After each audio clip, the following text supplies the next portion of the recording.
Hello everyone. आज मैंने दिसंबर 25 के जो एग्ज़ाम हुए हैं नेट का, उसके डिफरेंशियल इक्वेशन के दो क्वेश्चन यहाँ पे मैं सॉल्व कर रही हूँ। मेन पर्पस ये है कि ये जो हम सोचते हैं हमेशा कि क्वेश्चन हमेशा ही लेंदी होता है डिफरेंशियल का, सारे क्वेश्चन बहुत लेंदी होते हैं, क्यों ऐसा, या फिर सॉल्वेबल नहीं है, एग्जाम में ऐसे क्वेश्चन पूछ रहे हैं। तो पर्पस ये है कि मैं एक दो क्वेश्चन सॉल्व करके दिखाऊं कि एक्चुअल में होते नहीं है सारे क्वेश्चन लेंदी। हाँ, कुछ तो होंगे ही, बट ऐसा नहीं है कि सारे क्वेश्चन बहुत लेंदी है या क्रिटिकल है। अगर हमें अच्छे से कंसेप्ट उसके पीछे पता है, लॉजिक पता है कि कैसे हमें हैंडल करना है, क्वेश्चन को अच्छे से ऑब्जर्व करना हमें आना चाहिए, तो हम आसानी से विथ प्रॉपर लॉजिक जल्दी क्वेश्चन को सॉल्व कर सकते हैं। जैसे कि ये वाला क्वेश्चन मैंने लिया है, क्वेश्चन आईडी है 212। यहाँ पे देखो पूछा क्या है। यहाँ पे पूछा है कि मेरे पास एक सिंपल ओडी है y double dash plus r x y pattern के, जहाँ पे आर के ऊपर एक कंडीशन बोल के रखा है। ठीक है, अब इतना पढ़ के तुम्हें दिमाग में ये जरूर ध्यान में आ जाएगा कि हम लोगों ने एक थ्योरी पर रखा था y double dash plus q x y equals to zero. इसके ऊपर हमारे पास बहुत सारे रिजल्ट थे, ऑसिलेशन थ्योरी था, स्ट्रम कंपैरिजन टेस्ट थे। तो इसके ऊपर एक पूरा चैप्टर हमने पढ़ रखा है। ठीक है, तो रिलेट इस यहाँ से तुम्हें करना है कि इसके साथ सिमिलैरिटी दिखाई दे रही है, तो अब देखना है कि और क्या क्या हम अप्रोच कर सकते हैं। फिर आ जाते हैं, तो आर तो एक देखो बढ़िया सा फंक्शन बना के रखा है, r x not equal to zero, x zero में जीरो। अब फिर ऑप्शन के बारे में सोचते हैं कि एक्चुअली हमें कौन से डायरेक्शन में चलना होगा। तो यहाँ पे बोला है there exist a non trivial solution of the OD and alpha beta belongs to R such that alpha less than beta। और बोल रहा है क्या कि phi has infinitely many zeros in that interval। अब जब भी तुम्हें नॉन ट्रिवियल सॉल्यूशन के बारे में पूछा है और एक क्लोज्ड इंटरवल दे के रखा है और सॉल्यूशन के जीरोस के बारे में पूछा है, तो हम ये बहुत बार पढ़ते हैं। पहली बात कि स्ट्रम सेपरेशन क्या बोलता है, स्ट्रम सेपरेशन बोलता है कि zeros are isolated, zeros are isolated. So जब भी तुम नॉन ट्रिवियल जीरोस की बात करोगे एक सम क्लोज्ड इंटरवल में, तो वो हमेशा क्या होगा, वो हमेशा फाइनाइट नंबर ऑफ जीरोस होंगे। ओके, तो कभी भी infinitely many zeros in a closed interval possible नहीं है फॉर नॉन ट्रिवियल सॉल्यूशन। तभी पॉसिबल है जब वो ट्रिवियल सॉल्यूशन हो तब। ठीक है, तो फर्स्ट ऑप्शन ऐसे तुम डिस्कार्ड कर दोगे कि कभी भी इस नॉन ट्रिवियल सॉल्यूशन का इनफाइनाइटली मेनी जीरो नहीं होगा क्लोज्ड इंटरवल में। नेक्स्ट ऑप्शन को ध्यान से देखो, there exist a non trivial solution, फिर से non trivial solution and a sequence xn such that xn tends to infinity and phi of xn equals to zero। तो यहाँ पे तुम्हारे पास दो टर्म है, xn tends to infinity में बोल रहा है phi of xn। ये phi of xn क्या है, phi तो सॉल्यूशन बोला है, non trivial solution. So phi of xn equals to zero means ये जो xn है ये जीरोस का सेट है सॉल्यूशन के। दीज आर जीरोस, इतना तो ऑब्जर्व हम कर पा रहे हैं। ठीक है, तो ऑप्शन टू में ये बोला है कि सॉल्यूशन के पास इनफाइनाइट नंबर ऑफ जीरोस होंगे for x tends to infinity में, मतलब x1 x2 x3 up to so on, ऐसे जीरोस तुम्हें देखने को मिलेंगे सॉल्यूशन के पास। अब इसे कैसे ऑब्जर्व करोगे, अब तुम अगर सोचोगे कि इसे मुझे सॉल्व करके पता चलेगा, तो ऐसा होगा नहीं, क्योंकि एग्जाम में बैठ के तुम ऐसे सॉल्व नहीं कर सकते, बहुत टाइम टेकिंग है। तो कंसेप्ट क्या यूज करना है, कंसेप्ट ये यूज करना है स्ट्रम कंपैरिजन थ्योरम का। ठीक है, तो हम देखो एक और यहाँ पे रिजल्ट पढ़ते हैं जो बहुत इंपॉर्टेंट है। Y double dash plus q x y equals to zero में अगर क्यू पॉजिटिव है और जीरो टू इन्फिनिटी में क्यू का इंटीग्रेशन इन्फिनिटी है, सो तुम्हारे पास क्या होंगे, इनफाइनाइटली मेनी जीरो होगा पॉजिटिव एक्स एक्सिस पे। सेम काम, सेम इनफाइनाइटली मेनी जीरोस हम बोल सकते हैं फॉर नेगेटिव एक्स एक्सिस पे। ठीक है, तो ये रिजल्ट यहाँ पे हम अप्लाई करेंगे। पर उसके लिए क्या करना है, उसके लिए ये जो आर एक्स है इसे मैं सोच रही हूँ ऐसा कि एक्स क्यूब है, उसके साथ देखो साइन ऑफ 1/x है। अब यहाँ पे मैं लार्ज एक्स की बात कर रही हूँ, तो लार्ज एक्स जब होगा तो 1/x स्मॉल हो जाएंगे। तो ये वाला हमें पता है कि sine theta for small theta equivalent to theta. तो हम यहाँ पे साइन ऑफ 1/x को इक्विवेलेंट कर सकते हैं 1/x के साथ। तो अगर मैं ऐसा अप्रोक्सीमेट लेके चलूं तो सॉल्यूशन के बिहेवियर में चेंज नहीं होगा, सॉल्यूशन के नेचर में चेंज नहीं होगा। So this is equivalent to x square type. अब एक्स स्क्वायर टाइप मतलब y double dash plus x square, तो क्यू की जगह अब बन गया पॉजिटिव वैल्यू एक्स स्क्वायर, जो ये सारे डेफिनेशन को सेटिस्फाई कर रहा है। तो आंख बंद करके तुम ऐसा बोल सकते हो कि definitely it has infinitely many zeros. Solution के पास क्या होंगे, इनफाइनाइटली मैनी जीरोस होंगे, कहाँ पे, पॉजिटिव एक्स एक्सिस पे। ठीक है, सेम काम नेगेटिव एक्स एक्सिस पे भी होगा। ठीक है, फॉर नॉन ट्रिवियल सॉल्यूशन। तो ओवरऑल सेकंड ऑप्शन हमारा क्या बन गया, करेक्ट बन गया कि सॉल्यूशन, नॉन ट्रिवियल सॉल्यूशन के पास इनफाइनाइटली मेनी जीरोस मिल रहे हैं।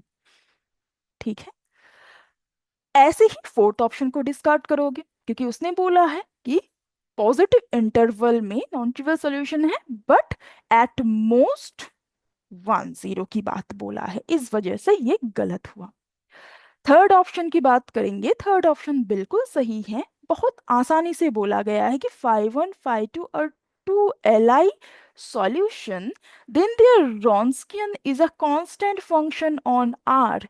रॉन्स्कियन के बारे में बोला है। अब यहाँ पे क्या यूज करोगे, y double dash plus p y dash plus q y equals to zero.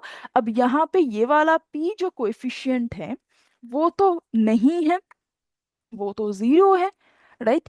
तो जब तुम एबल्स फॉर्मूले से चलोगे, सो डब्ल्यू, एबल्स फॉर्मूला क्या है, W equals to W X naught, उसके साथ ई की power integration minus P D X, ऐसा, राइट। तो यहाँ पे p ही तो नहीं है, तो एक्सपोनेंशियल वाला टर्म 1 बन जाएगा, p तो 0 है। तो रॉन्स्कियन बन जाएंगे डब्ल्यू एक्स नॉट के इक्वल, जो कि एक कांस्टेंट वैल्यू देता है, राइट। तो रॉन्स्कियन हमेशा क्या होगा, कांस्टेंट फंक्शन होंगे। तो इसके सेकंड एंड थर्ड ऑप्शन सही बन जाएगा। ओके, तो ऐसे हमें क्वेश्चन को प्रॉपर एनालाइज करना होगा। यहाँ पे हमने कोई ज्यादा कैलकुलेशन नहीं किया है, सिर्फ जो भी कंसेप्ट हमने ऑलरेडी पढ़ रखा है उसे कैसे इम्प्लीमेंट करें वो देखना है बस। नेक्स्ट और एक क्वेश्चन देखते हैं, ये वाला। यहाँ पे क्या कह रहा है कि y1 y2 are two linearly independent solution of this differential equation satisfying y2 0 equals to 0। ठीक, तो अब ऑप्शन में देखो y1 y2 के कुछ फंक्शन बना के फिर लिमिट पूछा है। अब जब भी इस तरीके के क्वेश्चन दिख जाएगा, अब ऐसा अगर सोचोगे कि मुझे इसे प्रॉपर सॉल्व करके ही फिर आगे बढ़ना है, तो ऐसा तो वो देगा नहीं, एग्जामिनर ऐसा देगा नहीं कि हमेशा ही तुम्हें क्वेश्चन को सॉल्व करके चलना है, तो इसी में ही टाइम ज्यादा चला जाएगा। तो कैसे सोचोगे, ध्यान से देखो, x इक्वल्स टू 0 के ऊपर बात हो रही है, इनिशियल कंडीशन, और यहाँ पे x इक्वल्स टू 0 में ये सिंगुलैरिटी दे रहा है। तो कंसेप्ट यहाँ से रिलेट होगा कि ये जो सॉल्यूशन है मुझे सीरीज सॉल्यूशन से मैच करना है, जो हम इंडिविजुअल इक्वेशन देखते हैं पावर सीरीज मेथड, राइट। यहाँ से मुझे सोचना है कि क्या है। ठीक है। और पावर सीरीज सॉल्यूशन में पहले चेक करना होगा कि x इक्वल्स टू जीरो किस टाइप का सिंगुलर पॉइंट है। अगर रेगुलर सिंगुलर पॉइंट है तो हम फ्रोबिनियस मेथड की हेल्प से डायरेक्ट उसके सॉल्यूशन फ्रेम कर सकते हैं, जो ज्यादा टाइम टेकिंग होता नहीं है। ठीक है। तो यहाँ पे देखो दिखाती हूँ। तो x इक्वल्स टू जीरो हमारे पास बनेगा क्या, रेगुलर सिंगुलर पॉइंट। तो वो चेक करने के लिए हम कौन सा फॉर्मूला यूज करते हैं, limit x tends to zero x p x, इसका वैल्यू निकालना होता है। फिर limit x tends to zero x square q x, इसका वैल्यू निकालना होता है, जहाँ पे p और q क्या है, कोएफिशिएंट। इसे पहले स्टैंडर्ड फॉर्म में हमें चेंज करना पड़ता है। तो एक्स स्क्वायर से हम अगर डिवाइड कर दें तो p बनेगा y डैश का कोएफिशिएंट, जो कि 1 + sin x/2x है। एंड q बनेगा -3 cos x/2x²। ठीक है। तो अब जब ये वाला लिमिट हम निकालेंगे तो x पी एक्स, तो x कैंसिल, फाइनली 1/2 बन जाएंगे और ये -3/2 बन जाएंगे। अब जो इंडिशियल इक्वेशन होते हैं, जहां से इंडिशियल रूट मिलता है, वो इक्वेशन है r × r - 1 प्लस ये वाला वैल्यू, सो 1/2 r प्लस ये वाला value, so -3/2 equals to zero. अब ये सॉल्व करना तो डिफिकल्ट है नहीं। इसे जब सॉल्व करोगे 2r² -r - 3 equals to zero, तो जब इसे सॉल्व करोगे तो r इक्वल टू -1 एंड 3/2, ये दो वैल्यू मिल जाएंगे। ओके। अब ये जो दो वैल्यू मिल रहा है, अब तुम्हें सॉल्यूशन फ्रेम करना है। सॉल्यूशन कैसे फ्रेम करते हैं, फ्रोबेनियस मेथड से सॉल्यूशन फ्रेम करते हैं, x⁻r फिर c0 + c1x + c2x² up to so on. This is your trial solution. अब ये जो ट्रायल सॉल्यूशन है, यहाँ पे r का वैल्यू है, तो एक सॉल्यूशन तुम्हें मिलेगा x⁻−1 जो r का वैल्यू था, बाकी सीरीज सेम। दूसरा सॉल्यूशन मिलेगा x⁻3/2, बाकी ये सीरीज। अब इनमें से y1 और y2 कौन है। y2 के लिए देखो कंडीशन देके रखा है y0 0, जो सेकंड वाले को सेटिस्फाई कर रहा है। तो definitely this is your y1। तो y1 मिल गया, y2 मिल गया। अब तो कुछ नहीं, ऑप्शन वाइज चलना है और हमें देखना होगा किसकी लिमिट एग्जिस्ट कर रही है। बाकी यहाँ पे ये सीरीज दोनों में ही सेम। तो मेन पॉइंट है कि यहाँ पे क्या वैल्यू है, इसी के ऊपर डिपेंड करेगा। तो फर्स्ट ऑप्शन में देखो क्या दे के रखा है, y2/x² y1। So limit x tends to zero y2, फिर बाकी का term series x² into y1, मतलब x इनवर्स, फिर बाकी का सीरीज टर्म। अब यहाँ पे पता चल रहा है जो भी होगा, यहाँ पे 3/2 है और यहाँ पे पावर अल्टीमेटली बनेगा 1। मतलब ऐसा हम सोच सकते हैं 3/2 और यहाँ पे पावर 1 होगा, तो अल्टीमेटली यहाँ पे तुम्हारे बन जाएंगे -1। तो 1/2 मिलेगा, उसके साथ ये सीरीज रहेंगे। ठीक है।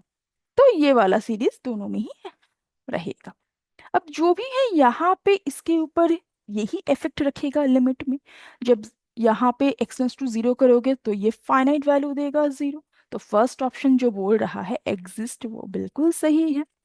सेकंड ऑप्शन में देखो y2/x y1 क्या है, इसका मतलब यहाँ पे फिर से y2 3/2 उसके साथ सीरीज, फिर x y1 मतलब यहाँ पे उसके साथ सीरीज।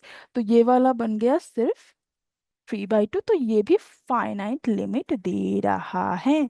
तो ये भी सही ऑप्शन बन गया, फर्स्ट एंड सेकंड। थर्ड वाला क्या है, x y1/y2 does not exist. देखते हैं x y1/y2। तो थर्ड ऑप्शन में देखो x y1 / y2, हाँ यहाँ पे गड़बड़, बाकी ये सीरीज यहाँ पे गड़बड़, यहाँ पे देखो does not exist. Okay, does not exist, right. Third option भी सही निकला, यहाँ पे ऑलरेडी बोला है डज नॉट एग्जिस्ट।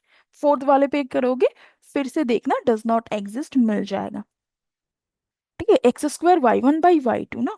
तो x² जब हमें करना है फोर्थ ऑप्शन में x² y1/y2 x⁻t/2। फिर ये सीरीज तो यहाँ पे बन रहे हैं x, हाँ, फिर से डज नॉट एक्सिस्ट। राइट, तो फोर्थ ऑप्शन गलत, फर्स्ट सेकंड थर्ड सही। तो इतना काम हमें एग्जाम में तो करना चाहिए, और ये उतना ज्यादा लेंदी भी है नहीं। राइट, तो ये दो क्वेश्चन सॉल्व करने का पर्पस यही था कि हमें ये सोचना है कि कंसेप्चुअली कैसे हम क्वेश्चन को हैंडल करें एग्जाम में बैठ के। ओके। अम, और कोई भी डाउट हो इससे रिलेटेड तो ज़रूर कमेंट करके पूछ लेना। और कुछ भी अगर क्वेश्चन है डाउट वाले वो भी पूछ सकते हो। Thank you so much.